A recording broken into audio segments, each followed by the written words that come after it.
What's good, everyone? Welcome back to my Starscape series.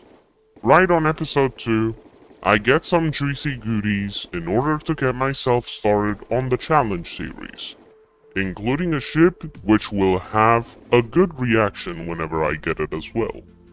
Small fair warning though, it is absolutely loud. I advise you to get your headphones off or lower the volume whenever a second warning will appear as it is about to happen. Viewers' discretion is advised, and your safety protocol has been engaged. Now then, with the first warning out of the way, let's talk about the achievements and challenges I plan on doing. As of now, this is how the pending achievements list looks like. Only one out of the many achievements has been done, while the Cavani-related achievements will either be removed, or I will use my main account to provide myself the required standing items that can be turned in for loyalty points in order to start passing through some rank promotions within the Cavani's military mandate, as I've also mentioned on my last episode of Act 1. By the way, remember on how I mentioned that an 8th challenge was going to be added? If so, here is the updated challenge series of the Miner's Nightmare. For once, I want to try using the Vesta, since the skill trees are a thing, and attempt to see how long my sanity will bear the painful amount of time mining alone. Maybe I'll get some friends along my journey, just to, well, not lose my cool by myself. At times I thought to myself while I was making these challenges with a grand challenge included to the mix, can I actually do all of these challenges? Will that even shed a light of glory after triumphing them all? Technically, it would be glorious for myself, at the very least.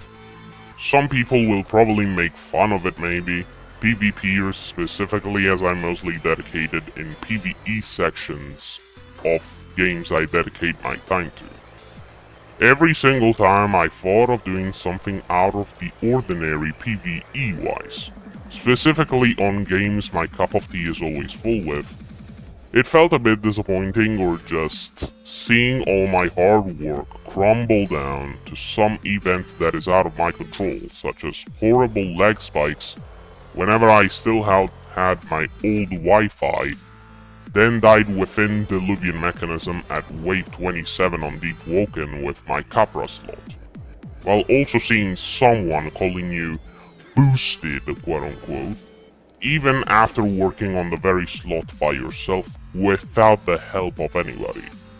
So yeah, one game out of my shelf and straight into the radioactive waste barrel to never be seen again.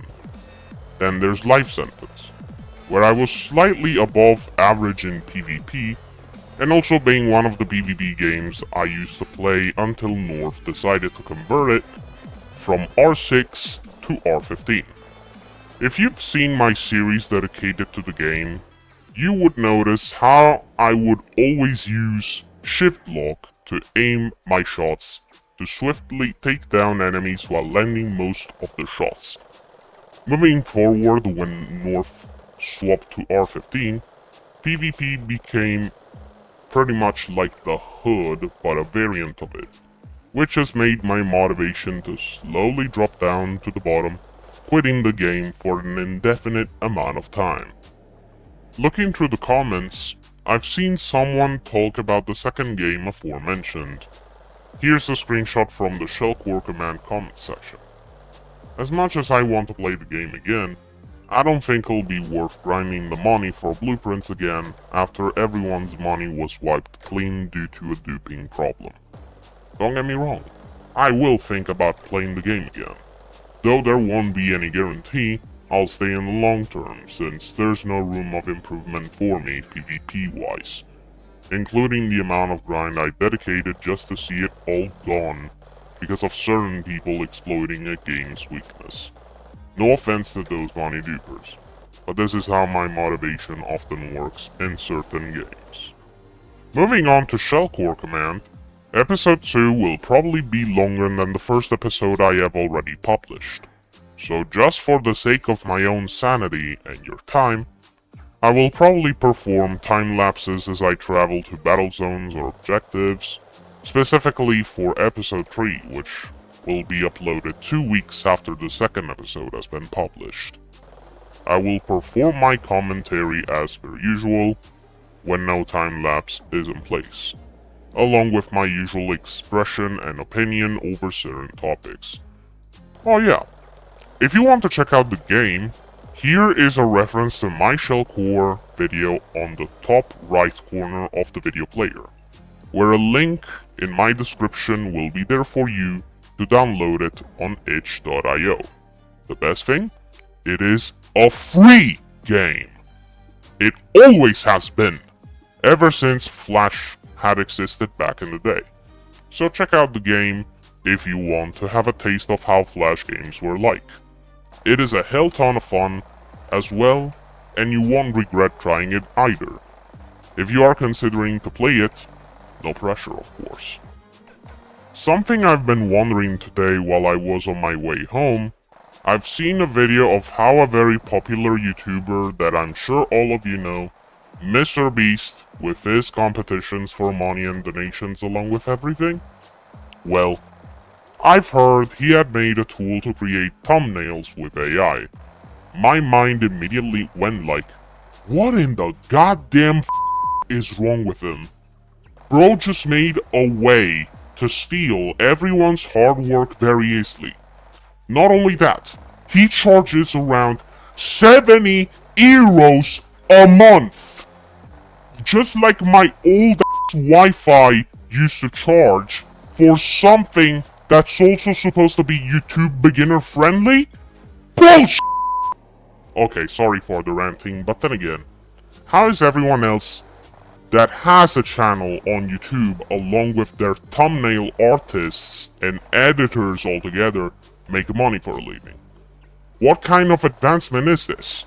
To overtake genuine creativity for some AI slop? No. AI, content industrialization, and this idea. I'd rather keep things as they should be rather than advance technology to eventually damage everyone's hard work on this planet to drain money and their own creativity.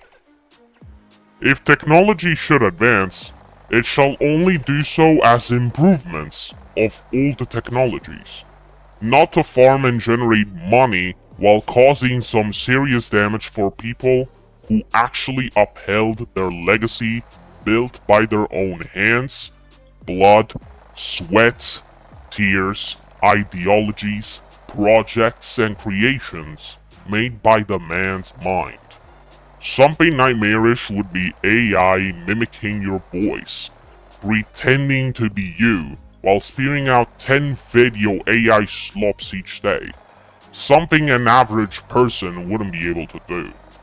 Worst case scenario would be if this would be used by any bad actor as the perfect forged proof of them quote-unquote not committing a crime, while there are actual surveillance cameras or anything else to record actual proof. As a wise elder once said, some things are best left locked and forgotten.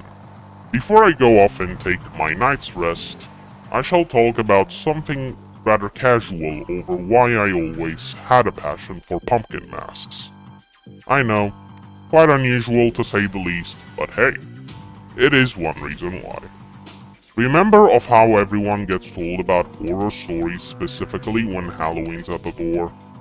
To be honest, I was always intrigued of how spooky entities with a pumpkin head looked like, their lore behind it, if there's a spirit of someone behind said entity, and so on.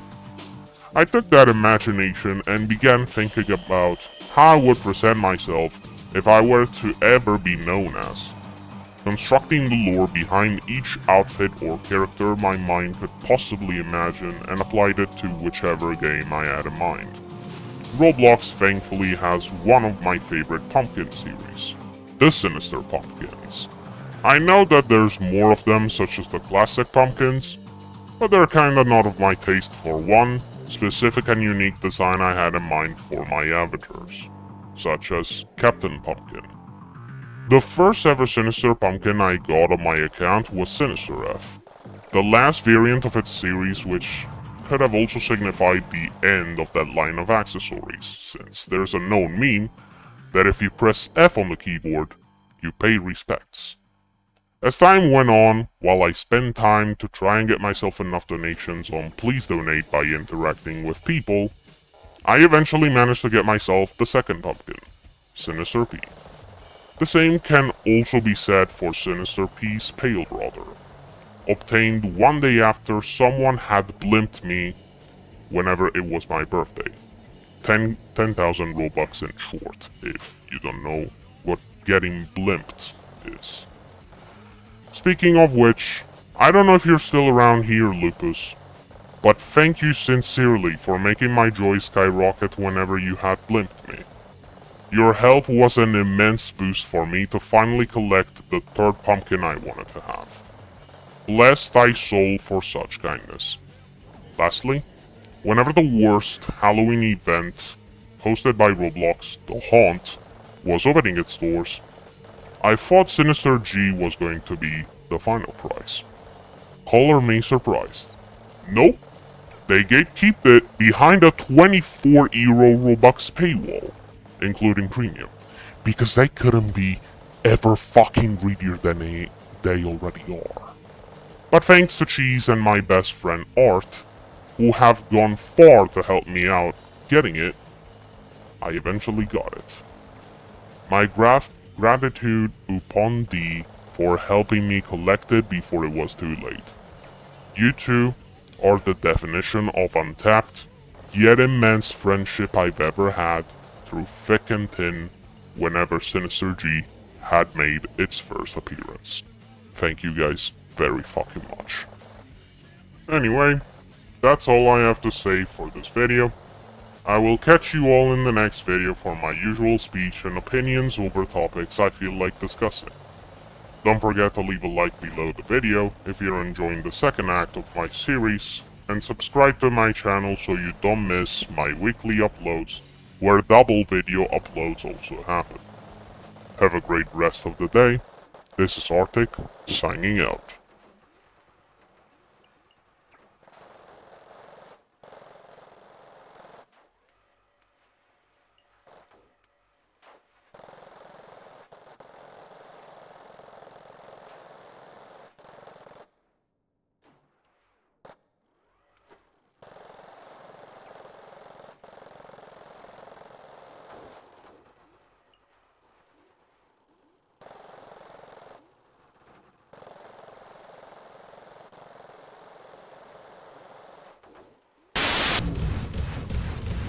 Oh boy, it sure takes a little while to destroy even the drone foundries, but